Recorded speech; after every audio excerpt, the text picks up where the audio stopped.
जय श्री कृष्णा। राधे राधे।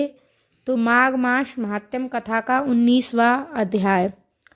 तो वह पांचों कन्याएं इस प्रकार विलाप करती हुई बहुत देर प्रतीक्षा करके अपने घर में लौटीं।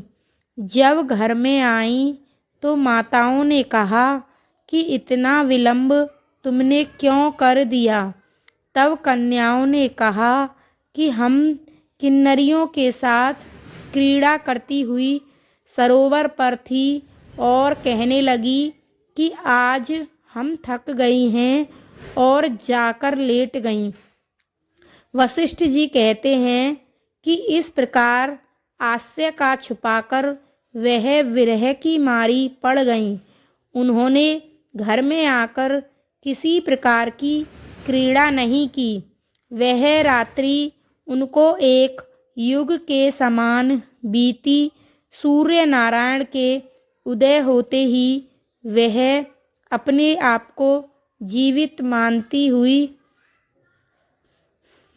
मानती हुई माताओं की आज्ञा लेकर गौरी पूजन करने वह कन्याएं वहां पर जाने लगीं। उसी समय ब्राह्मण भी स्नान करने के लिए अच्छा सरोवर पर आया। उसके आने पर कन्याओं ने वाह वाह किया। जैसे कमलिनी प्रातःकाल सूर्योदय को देखकर कहती है, उसको देखकर उनके नेत्र खुल गए और उस ब्रह्मचारी के पास गई। आपस में एक दूसरी का हाथ पकड़कर चारों तरफ से उसको घेर लिया और कहने लगी कि मूर्ख, उस दिन तू भाग गया था, आज नहीं भाग सकता। हम लोगों ने तुमको घेर लिया है। ऐसे वचन सुनकर बाहुपास में बंधे हुए ब्राह्मण ने मुस्कुराकर कहा, तुमने जो कुछ कहा सो ठीक ही है, परंतु मैं तो अभी विद्याभ्यासी और ब्रह्मचारी हूँ। गुरुकुल में मेरा विद्याभ्यास पूरा नहीं हुआ।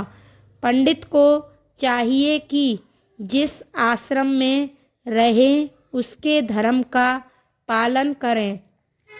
इस आश्रम में मैं विवाह करना धर्म नहीं समझता।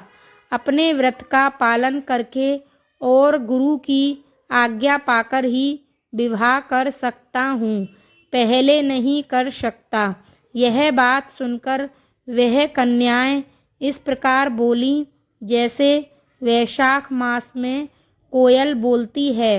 वह कहने लगी कि धर्म से अर्थ और अर्थ से काम और काम से धर्म के फल का प्रकाश होता है। ऐसा ही पंडित लोग और शास्त्र कहते हैं।